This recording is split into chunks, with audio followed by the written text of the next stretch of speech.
uma morte, duas versões e muitas perguntas ainda sem resposta. Esse é o Conexão Repórter de hoje.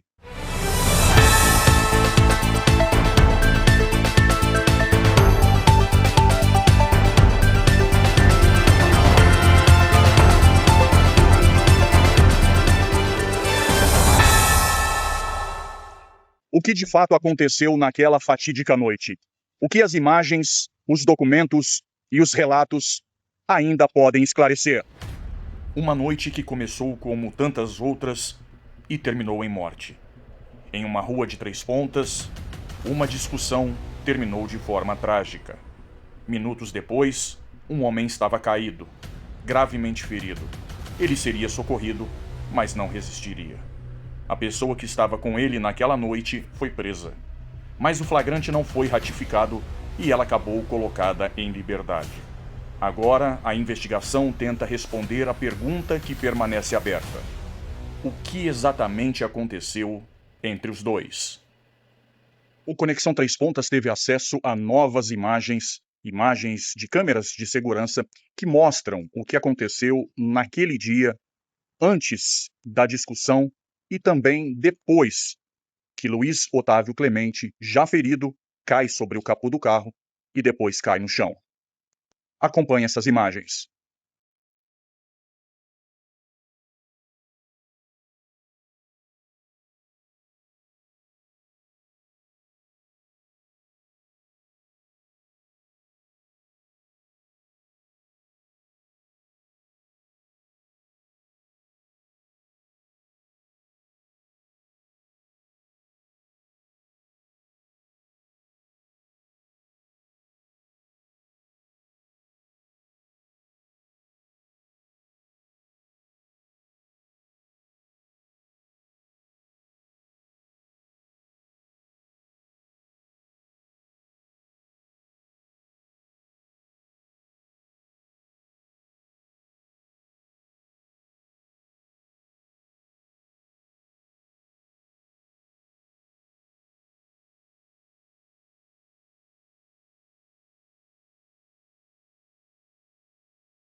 Importante deixar claro que o momento exato onde há o ferimento à faca, esse momento não aparece nas imagens. Portanto, não há imagem que mostre exatamente o momento em que o golpe de arma branca é dado.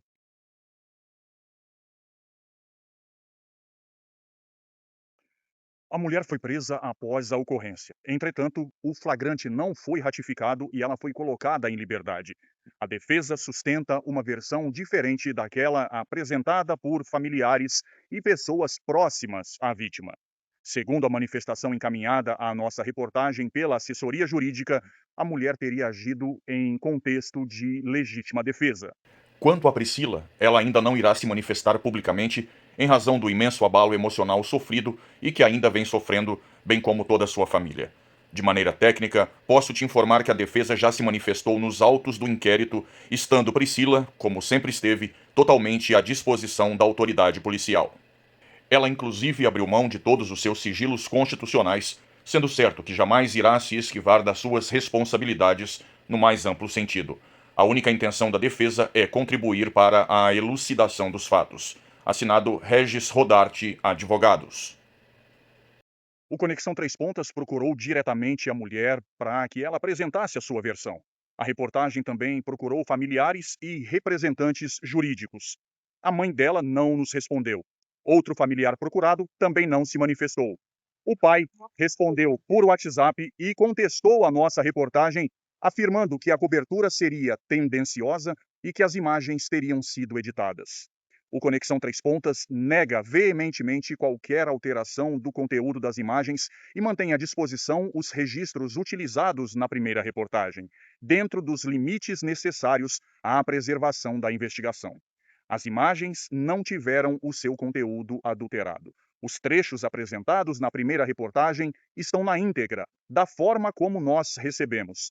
Apenas atenuamos com a utilização de um efeito a imagem de Luiz Otávio caindo e agonizando para preservar a família do sofrimento excessivo. Existe ainda um elemento anterior à morte que faz parte da história do casal. Anos antes, a mulher havia registrado uma ocorrência policial envolvendo o homem. O documento foi localizado pela reportagem e faz parte do contexto que precisa ser conhecido para compreendermos melhor a relação entre os dois. Eu, Priscila Silva Souza, declaro que em 3 de setembro de 2025, às 2 horas da manhã, a agressão ocorreu conforme o seguinte relato. Venho sofrendo vários tipos de intimidação e abuso, dentro da minha própria casa pelo meu companheiro, pai do meu filho.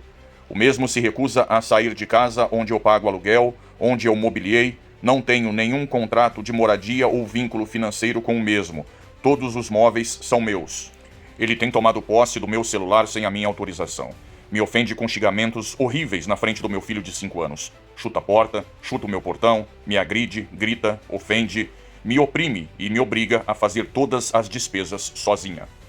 Confirmo a veracidade das informações prestadas acima e estou ciente ainda que omitir, em documento público ou particular, declaração que devia constar ou nele inserir ou fazer declaração falsa ou diversa que devia ser escrita é crime previsto no artigo 299 da Lei 2.848 do CPB, ficando sujeito o autor à reclusão de 1 a 5 anos e multa se o documento é público, e reclusão de 1 a 3 anos e multa se o documento é particular.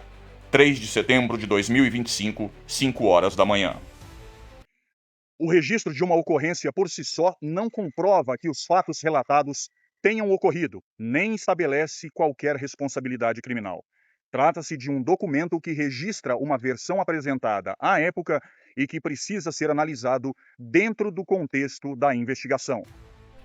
Recebemos relatos de familiares e amigos de Luiz Otávio revelando que ele também teria boletim de ocorrência contra Priscila, bem como outro ex-companheiro dela. Nossa reportagem não teve acesso a esses documentos. Mas uma vítima de homicídio não pode ser reduzida apenas ao momento da sua morte. Antes daquela noite, havia uma história, havia uma família, havia amigos, havia lembranças. E havia uma vida que agora não pode mais ser contada pelo próprio personagem. O que você tem a dizer sobre a pessoa do Luiz Otávio Clemente? Eu tenho que falar do meu amigo Sorin, que é o apelido carinhoso com o Netinho, que era um um jogador de futebol. E ele, um cara excepcional. Cuidava da mãe, cuidava da irmã. Muito amoroso com os amigos, com a família. Risonho, nunca vi ele estressado. Na verdade, ele já me tirou de várias brigas. Ele era muito calmo. Era bobão, vamos pôr assim. E eu nunca vi ele levantar a mão para mulher nenhuma. Eu falo que o erro dele era gostar demais, amar demais. E acabou que ocorreu a fatalidade. O Luiz Otávio, para mim, é um amigo, pelo passar dos anos. Mas passando dos anos, ele virou um irmão. Convivia com ele lá em casa. Meu pai e chamava o seu Nelson. Era praticamente o pai dele. Ô, seu Nelson, tudo bem? Uma pessoa muito gente fina, um amigo, podia contar com tudo. Bom, minha relação com o Luiz Otávio, eu só tenho que dizer coisas boas. Sempre foi uma pessoa de dentro de casa, humilde, batalhador, de bom coração, tirava da boca para dar pra gente, me salvou várias vezes. Quantas vezes eu tive estressada por conta de confusão, que o povo arrumava conflito com a gente, me tirou várias vezes, nunca gostou de briga, sempre permanecia distante de briga. E a gente está arrasado porque isso que aconteceu com ele, a gente sabe que ele é uma pessoa muito boa. Onde uma família está sofrendo, a gente está sofrendo muito, ele é de dentro da minha casa. A gente faltou comer do próprio prato, para falar a verdade, porque a gente não tem ele só como amigo, a gente tem ele como amigo. E é onde a gente pede justiça. O Otávio era um cara tranquilo, muito gente boa, um cara que não saía para os lugares, qualquer lugar que chegasse parecia um vereador. Todo mundo vinha, conversava, trocava ideia. Às vezes era até irritante, pra ser bem sincero, porque às vezes a gente saía para um lugar assim, a gente ficava esperando, trocando ideia, entendeu? Com as outras pessoas, mas não esperava isso. E a gente se conheceu na rua de casa. A gente ficava lá tomando cerveja no final de semana, um churrasquinho. Aí a gente começou a ter um convivimento próximo, entendeu? Ia lá em casa, tomava cerveja, igual eu tô falando, churrasquinho, a turminha reunia, praticamente todo final de semana. Quando ele tinha tempo, quando ele tava mexendo com gesso, né? Às vezes ele trabalhava no sábado e não ia, não. Mas a gente topava muito. E era um cara 100%, nunca vi ninguém falar mal dele, de procurar confusão, essas coisas todas, né? Nunca. Só tem dizer que o cara era gente boa. Cara, o Luiz Otávio era praticamente meu irmão. Conheci ele, acho que já ia fazer uns 13 anos que a gente convivia junto. Ele era de dentro da minha casa, ficava dentro da minha casa toda vez que a gente fazia churrasco, essas coisas, ele ia lá na minha casa. Às vezes a gente tinha várias brincadeiras, ele tinha até colocado um apelido em mim, engraçado, né, que chamava de boca aberta toda vez que a gente topava na rua, parava pra conversar, e eu só tenho lembrança boa dele. Só ele sorrindo, ele feliz, brincalhão do jeito que ele era. Nossa, eu só tenho lembrança boa, e vai fazer muita falta pra gente, viu? Já tá fazendo muita falta, porque tudo que a gente vai fazendo no dia a dia lembra ele, e a ficha não cai ainda, né, que infelizmente isso veio acontecer, né? Bom, o Luiz Otávio, pra mim, é meu irmão. Conheço ele desde a infância, desde pequenininho, desde os 3 anos. Convivi muito tempo na roça. Depois vim pra cidade, convivi muito tempo com ele. Era uma pessoa alegre, divertida, extrovertida, era amigo de todo mundo. Não arrumava confusão com ninguém. Era colega, era parceiro, ajudava, dava conselho, né? Dava conselho pra ele também. Trabalhador demais. Tava trabalhando, tava conquistando as suas coisas um pouco.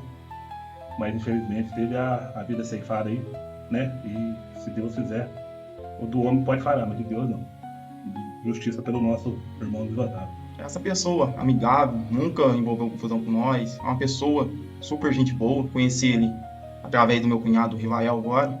Sempre estava com nós, companheiro, sempre estava com nós, estava sempre alegre, sorridente, pessoa muito familiar.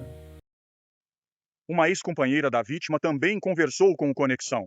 Ela afirma que durante o período em que esteve com ele, nunca presenciou comportamento agressivo e o descreve como uma pessoa tranquila. O relato, entretanto, é uma percepção pessoal e não permite sozinho determinar o que aconteceu na noite daquela morte. Meu nome é Alessandra e hoje eu tô aqui para contar um pouco da história que eu tive com o Luiz Otávio. No ano de 2016 para 2017, nós nos conhecemos numa festa de Réveillon e a partir desse dia nós não nos separamos mais. Eu fiquei com ele em torno de um ano e pouco, e peço desculpas se caso eu me emocionar, porque está sendo bem difícil tudo que aconteceu com ele. O Luiz sempre foi um menino incrível. Ele sempre foi atencioso, ele sempre foi carinhoso, ele sempre estava disposto a ajudar qualquer pessoa, que fosse eu, que fosse as minhas amigas, que fosse qualquer pessoa desconhecida. O Luiz era um menino calmo, era um menino que estava sempre disposto a conversar, estava sempre disposto a ajudar. O que eu tenho para falar do Luiz hoje não é porque ele não se encontra mais com a gente. O que eu tenho para falar dele hoje é isso, que ele era um menino carinhoso, ele era um menino amoroso, ele sempre cuidou muito bem da mãe e da irmã. E o meu relacionamento com ele foi justamente dessa forma.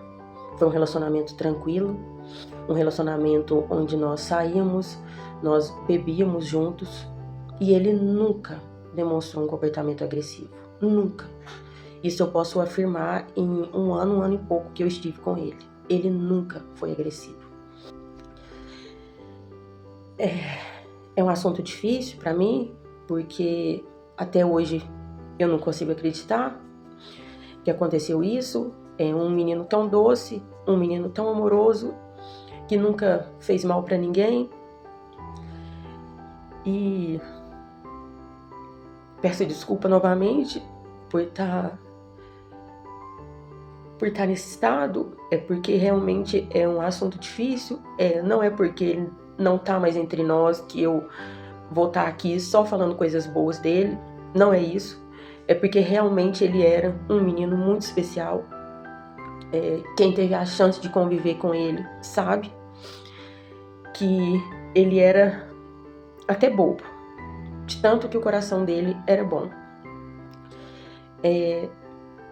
Como eu disse, nós ficamos juntos um pouco mais de um ano, de 2017 para 2018. Nós só terminamos porque eu vim estudar em outra cidade e ficou difícil a gente se ver, então por isso que a gente acabou terminando, mas foi um término muito tranquilo, foi um término onde depois nós continuamos uma amizade, nós sempre conversávamos muito. Quando ele descobriu que ia ser pai, ele mandou mensagem para mim, para me contar que estava super feliz, que ia ser pai. Então, o Luiz para mim sempre foi uma boa pessoa, um bom menino, um bom namorado, um bom filho. Então, hoje o que eu tenho para falar dele é isso. E eu realmente espero justiça. Eu quero justiça. Para uma mãe, a morte de um filho não termina quando a investigação começa. Ela continua todos os dias, nas fotografias, nos objetos, nas lembranças. E nas perguntas que, até agora, permanecem sem resposta. Luiz Otávio era um menino maravilhoso, doce, desde pequeno. O Luiz Otávio, ele era uma pessoa, vou te falar pra você, não tem palavras para descrever a pessoa que ele era. Era um menino do bem, nunca brigou em escola, nunca teve briga com ninguém, sempre teve medo de briga, sabe? Aqui em casa ele era o homem da casa, tratava eu muito bem, nunca me deu uma resposta. A irmã dele praticamente foi ele que criou, porque eu sou separada do pai dele já faz 26 anos, 21 anos, isso por aí. Então quando eu deixei o pai dele, a irmã dele era bebezinho. E ele me ajudou a cuidar desde petitinho dela, sabe? Levava ela na escola pra mim, buscava, arrumava a casa. Sempre cuidou dela como um pai. E tudo aqui em casa era ele era o stay daqui. Ele não era um filho, era tudo aqui. Não só aqui, como nas amizades, na estrutura dele aí fora, no trabalho, o menino trabalhador, sabe? Não merecia isso, não merecia. O que a senhora espera desse caso todo? O que o coração de mãe espera daqui pra frente? Eu espero, sabe? A única coisa que eu quero agora é justiça pelo meu filho. Justiça, que a justiça seja feita, porque ele não vai voltar mais, sabe? Mas eu quero justiça, só justiça. Que as autoridades reconheçam, porque eu preciso de justiça. Meu filho era muito calmo, era muito sossegado, sabe? Era sossegado até quando saía comigo. E vamos, meu filho, era sossegado, demais da conta. Então, eu peço justiça, que as autoridades vejam isso. é que eles reconheçam, porque destruiu a mim, destruiu minha família, destruiu várias pessoas, amigos dele, os familiares, todos estão de coração partido, porque perdemos um ente querido de bênção, de coração mesmo, que era maravilhoso, meu filho, não tem palavra para descrever o que ele era, não como mãe, mas como uma amiga dele, como tudo por ele, como ele era para mim. Que Deus possa confortar o coração de vocês, que a justiça seja feita e que amenizar essa dor é impossível, mas que pelo menos as boas lembranças possam daqui para frente preencher o coração da senhora e da família. Amém. Com a lembrança do Luiz Otávio.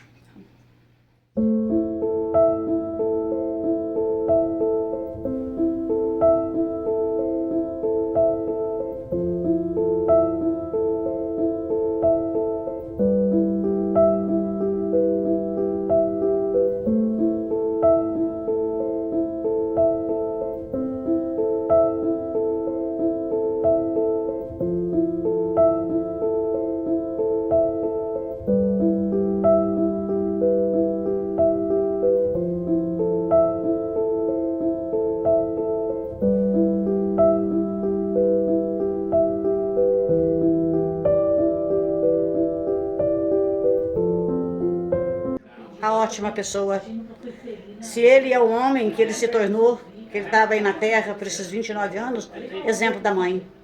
Um grande homem, trabalhador, honesto, digno, sabe? Uma pessoa que deixou lembranças boas dos eventos, cuidando das minhas misses, das misses do Ilha, sabe? Era a segurança delas, acompanhava para todo lado.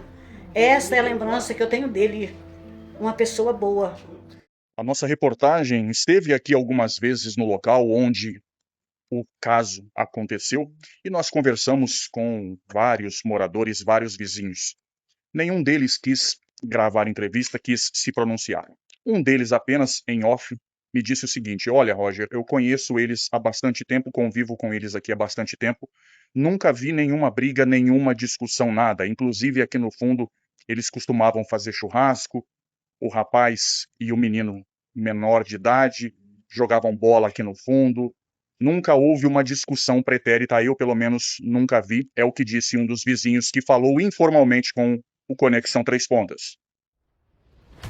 Procurada por nossa reportagem, a Polícia Civil informou que o caso está em fase inicial de investigação e que até o momento não há novidades a serem divulgadas. Segundo a instituição, novas informações serão apresentadas no momento oportuno. Mas afinal, o que a lei considera legítima defesa? Em uma situação como essa, quais os elementos que precisam ser analisados pela Justiça? E o que pode acontecer daqui para frente?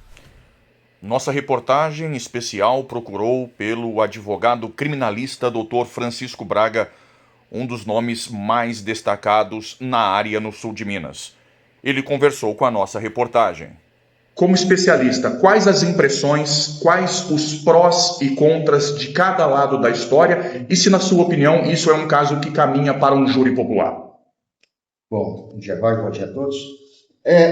Pelas imagens, né, e pelos relatos constantes, igual de prisão em flagrante, a autoridade policial, ela age de acordo com a documentação, com as provas. Certo? O que foi apresentado para a autoridade, para o delegado de plantão? As imagens da câmera de segurança, o depoimento das partes envolvidas, mais o depoimento dos policiais militares que atenderam a ocorrência. No calor da emoção, eles já têm uma percepção do que é verdade e do que é mentira. Em cima do que foi relatado para o delegado de plantão, o delegado entendeu que era um caso, à primeira vista, de legítima defesa, certo? E o delegado de plantão, ele tem a obrigação de, caso haja indicativo de que a parte conduzida agiu por motivo de relevante valor social ou moral ou em legítima defesa, ele é obrigado a efetuar a liberação, sob pena, inclusive, do risco de responder por crime de abuso de autoridade. Ele só pode manter a prisão caso ele entenda que haja elemento de que a parte envolvida mentiu, de que, ou então apareça alguma outra prova entre a prisão e o momento da lavratura da prisão em flagrante. Então, no primeiro momento, o delegado de plantão ele é obrigado a olhar somente a legalidade da prisão em flagrante. O que é a legalidade da prisão? São os elementos de prova, os elementos colhidos pela polícia militar. O delegado de plantão, a Polícia Civil de plantão, ela não é obrigada a investigar se houve o crime, como foi e tudo mais. O delegado recebe tudo já mastigado, né, vamos dizer assim, em mãos que são os elementos de prova colhidos pela Polícia Militar. A única coisa que a Polícia Civil faz no plantão é a perícia, levantamento de local e a perícia médica, que é feita pelo IML, para ver se os relatos, no primeiro instante, os relatos das partes envolvidas batem mais ou menos com as lesões que são inicialmente constatadas pela perícia forense, pela perícia médica. Por quê? A pessoa vem a falecer, tem ali uma lesão aparente, uma lesão de arma branca. Num primeiro momento, o médico perito, opa, além da arma branca, tem aqui uma lesão no crânio. Então, há um golpe anterior ou posterior. Então, esses são os únicos elementos de prova que o delegado pode levantar. O delegado ele não pode determinar que uma equipe vá até o local e colha depoimentos. O delegado não é obrigado a olhar os antecedentes da pessoa, processo e tudo mais. Repito e reafirmo, ele vai analisar somente as provas que foram apresentadas pela Polícia Militar, que é o órgão, né, o agente do Estado responsável pela prisão em flagrante. E agora vem na fase da investigação, vai se apurar o motivo do retorno, o que foi que ela relatou, se ela disse alguma coisa para aqueles que já estavam ali presentes no local, né? Ela vai justificar a ação dela, tanto da agressão, quanto da saída, quanto do retorno. Isso tudo tem um reflexo lá na frente, porque agora a Polícia Civil tem um prazo de 30 dias inicialmente para concluir a investigação, encaminhar todo o expediente para o Ministério Público, que vai analisar as provas que foram colhidas para ver se ele já tem elemento para dar sequência ou não no processo, ou pode pedir a continuidade da investigação ainda. Com a sua experiência, embora ainda de forma preliminar, muito cedo para fazer qualquer tipo de análise, mas com a sua experiência, a tendência é que seja um caso que tem tudo para caminhar para um júri popular? Ainda é cedo para ter essa certeza, porque, em tese, né, toda ação dolosa contra a vida, seja de uma forma consumada ou tentada, vai a júri popular. A não ser que, no decorrer da investigação, e depois, se for o caso, se o promotor entender que tem que abrir um processo, ou seja, a prova colhida pela polícia, se ela tem que ser colocada sob o crivo do contraditório numa audiência criminal no fórum, se eles entenderem que há dúvida, certo, de uma legítima defesa, o caso vai a júri. Pode ser julgado no júri se depois de ouvir todas as testemunhas, produzir todas as provas, ficar realmente comprovado que o caso foi de legítima defesa. Aí o juiz togado, o juiz presidente, o juiz da comarca aqui, ele vai determinar o arquivamento do processo. O que é a legítima defesa? Quando que, num processo, as autoridades elas se alimentam, têm subsídio suficiente para confirmar se houve ou não a legítima defesa? Exatamente. A legítima defesa, um dos principais princípios dela é a imediatidade. A tua reação tem que ser de imediato, certo? Se você está me agredindo, nesse momento eu reajo. Eu estou agindo em legítima defesa. Mas um detalhe, tem um limite. Não pode haver o excesso. Certo? Se você me agride com uma reação minha, um golpe, eu consigo fazer cessar as suas agressões, eu tenho que cessar a minha também. Se eu der sequência na agressão, certo? Eu já posso sair da legítima defesa e estar respondendo por um excesso criminoso. Certo? Se você me dá um golpe eu te derrubo, não justifica que eu me levante e continue te agredindo. Acabou a legítima defesa. Eu estou revidando. Eu estou praticando um ato criminoso. As explicações jurídicas ajudam a compreender o que está em jogo. Mas, nesse momento, uma pergunta permanece. O que de fato aconteceu naquela noite? Uma investigação criminal não pode ser conduzida pela emoção. Não pode ser determinada pelas redes sociais. Não pode ser decidida pela opinião de quem estava de um lado ou de outro. E também não pode ignorar nenhuma versão. Cabe à Polícia Civil investigar. Cabe à perícia produzir evidências.